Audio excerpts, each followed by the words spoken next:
bên tôi như thật gần, gió muốn nói điều gì tha thiết.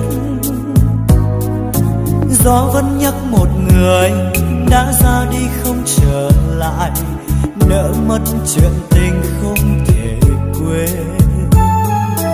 Bước những chuỗi ngày dài ấp ôm bao đêm huyền diệu, ánh mắt ấy giờ này xa lắm.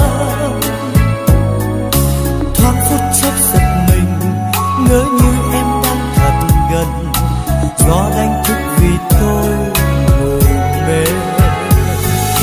Thắp ánh sáng bước qua đêm thơ, chờ mong ngày mai khát vọng. Và gió vẫn thế, gió mang tôi đi tìm em. Dẫu có lúc nước mắt tuôn rơi như hạt sương bé nhỏ.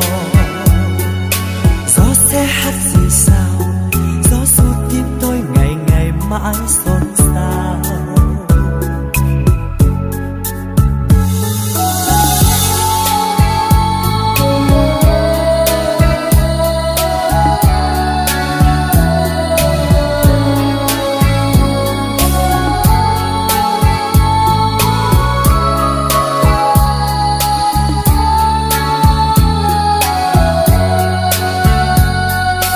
Gió vẫn hát thì thầm đến bên tôi như thật gần, gió muốn nói điều gì tha thiết.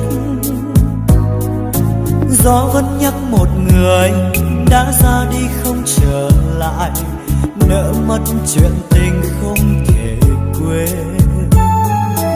Bước những chuỗi ngày dài ấp ôm bao đêm huyền diệu, ánh mắt ấy giờ này xa lắm.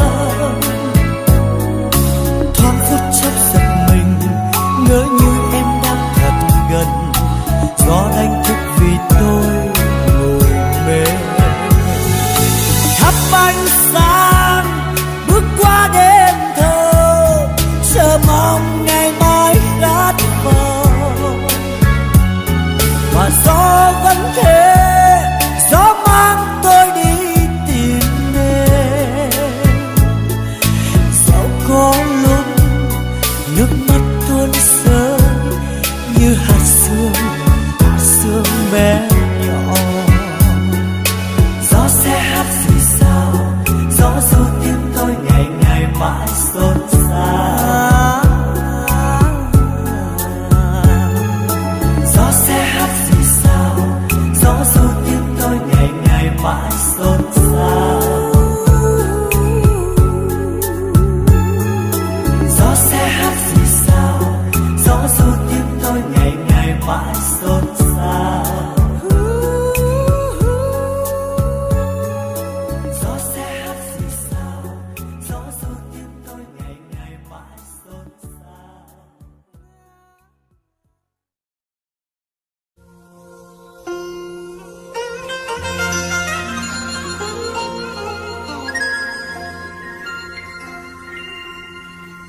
Ai mua trăng, tôi bán trăng cho.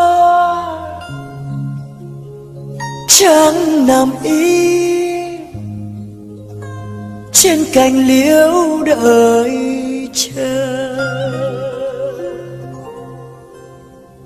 Ai mua trăng, tôi bán trăng cho. Chẳng bán tình duyên ước hẹn hò.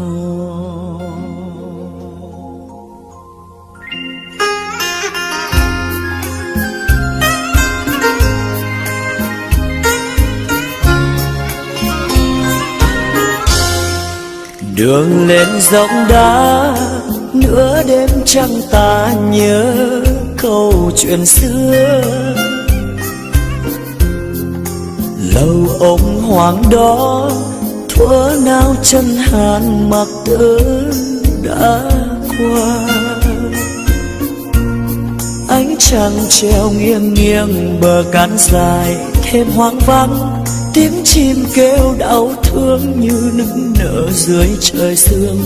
Lá rơi rơi đâu đây sao cứ ngỡ bước chân người tìm về nửa đêm buồn. Đường lên dốc đá nhớ xưa hai người đã một lần đến. Tình yêu vừa chớp xót xa cho chàng cuộc sống phế nhân. Tiếc thay cho thân trai một nửa đời chưa qua hết, trách thay cho tờ duyên chưa thấm nồng đã vội tan.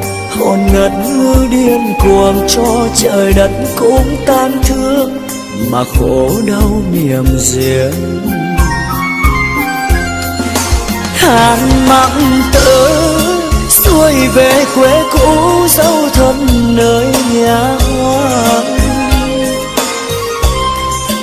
Mộng cầm hỡi thôi đừng thương tiếc tuổi cho nhau mà thôi. Tình đã lỡ xin một câu hứa kiếp sau ta trọn đôi. Còn gì nữa thân ta xin để một mình đơn côi. Tìm vào cô đơn đất quý nhân gầy đón chân chàng đến. Người xưa nào biết chốn xưa ngập đường pháo cưới kết hoa. Chốn hoang liêu tiêu sơ hàn nóng thầm nghe trắng vỡ. Xót thương thân bơ vơ cho đến một buổi chiều kia. Trời đất như quay cuồng khi hồn phách vút lên cao, mặc từ nay còn đâu.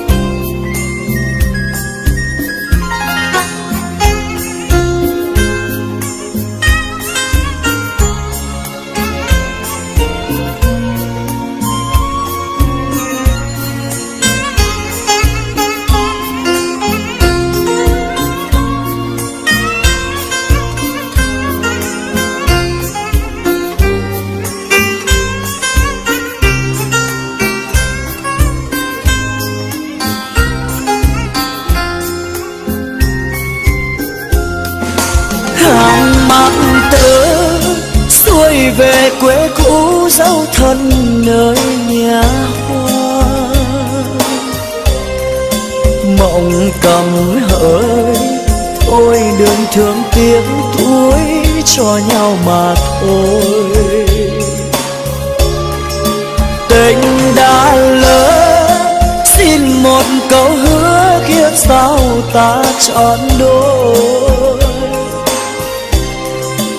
Còn gì nữa thân tan xin để một mình đơn côi. Tìm vào cô đơn đất quý nhân gầy đón chân chàng đến. Người xưa nào biết chốn xưa ngập đường pháo cưới kết hoa. Chốn hoang liêu tiêu sơ hàn nóng thầm nghe trăng vỡ. Xót thương thân bơ vơ cho đến một buổi chiều kia.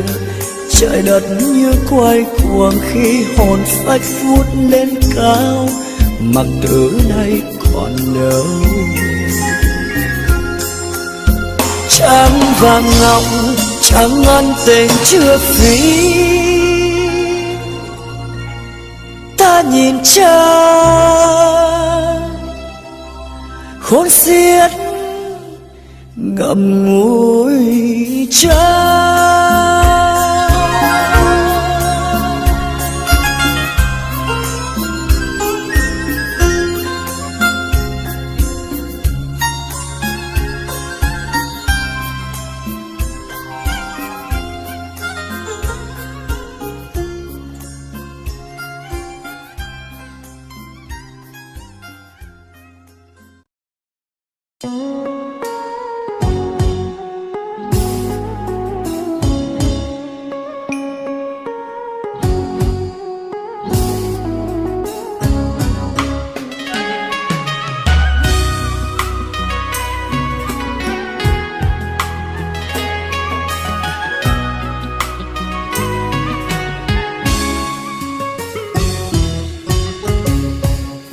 chiều nay không có anh, ai sẽ đưa em về? Trời sắp đổ cơn mưa, sao em còn đứng mãi? Hãy nói một lời, có phải em giận anh? Có phải em giận anh? Nếu ngày mai xa cách nhau, em chẳng nên âu sầu. Trời có đổ mưa ngâu, đôi ta chẳng tan vỡ. Dẫu biết tình đầu rất dễ chia lìa nhau, dễ chìm vào trong bể sâu. Yêu nhau từ độ nào, mấy mùa trắng lên cao, thiết tha sẽ mối duyên đầu, để tình đôi ta bền lâu. Mùa thu lá bay bay thật nhiều, kỷ niệm càng thương mới nhiều.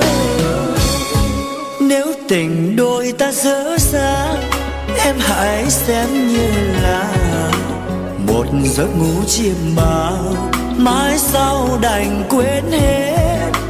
Đôi ngã cuộc đời có lẽ không gặp nhau, em về kẻo trời mưa mau.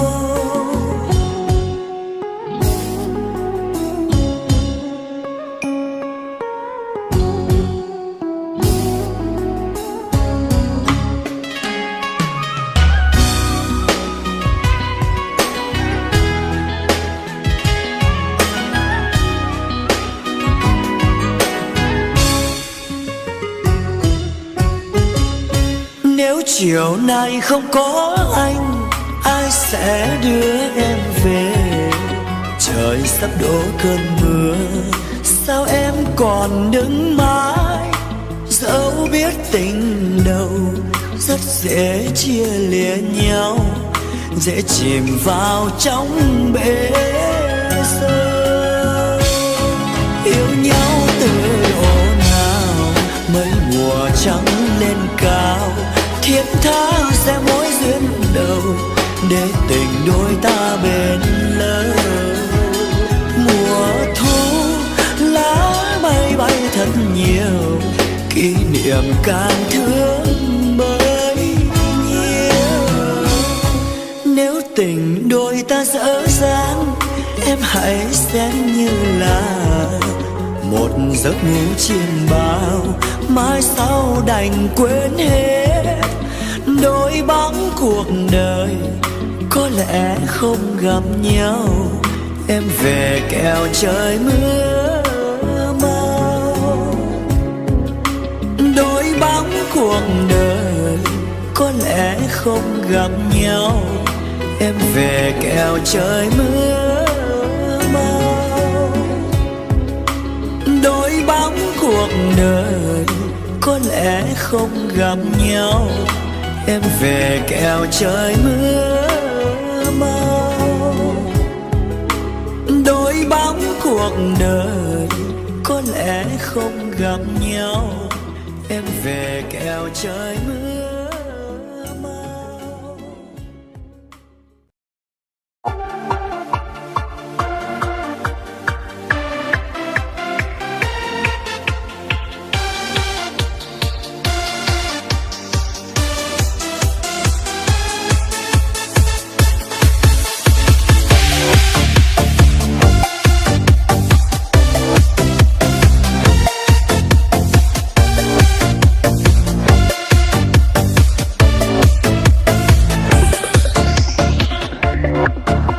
Thế giới nơi em thuộc về là một góc khuất cho anh đợi chờ. Thế giới nơi em thuộc về chỉ của riêng em, chuốc lấy bao nhiêu hận sâu mà vẫn cứ mong em quay đầu. Chẳng lẽ yêu thương anh đây không thay đổi được em? Nước mắt cho nhau nghẹn lời, mình cùng khóc cho duyên bẽ bàng. Anh biết em yêu anh nhiều mà sao như thế?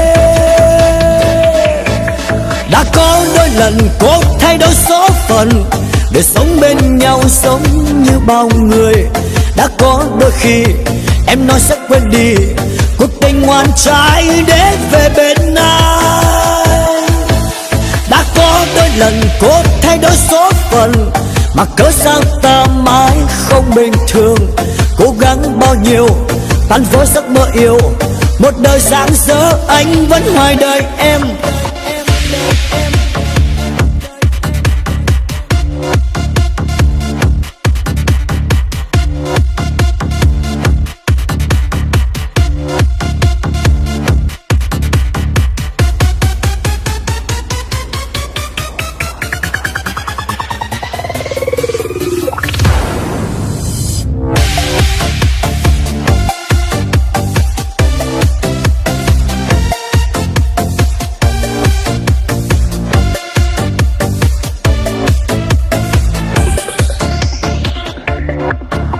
Thế giới nơi em thuộc về là một góc khuất cho anh đợi chờ.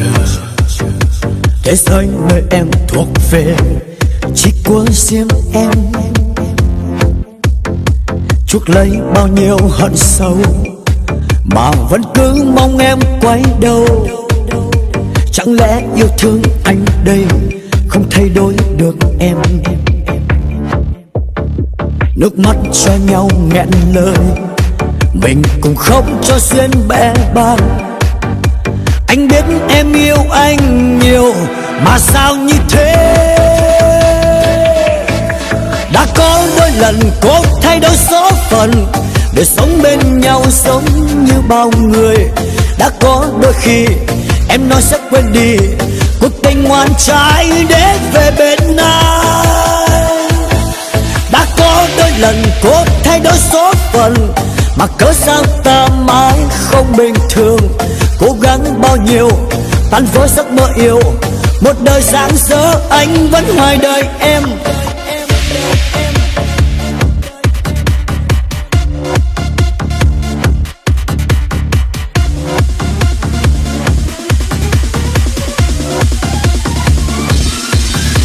Trời gieo chi bao trái ngang, gần anh em mất đi linh hồn. Đành thôi đau đớn riêng mình anh, nhìn em hạnh phúc khi là chính em. Đã có đôi lần cố thay đổi số phận để sống bên nhau giống như bao người. Đã có đôi khi em nói sẽ quên đi cuộc tình ngoan trái để về bên anh. Đã có đôi lần cố thay đổi số phận mà cớ sao ta mãi không bình thường. Cố gắng bao nhiêu tan vỡ giấc mơ yêu, một đời rạng rỡ anh vẫn hoài đợi em.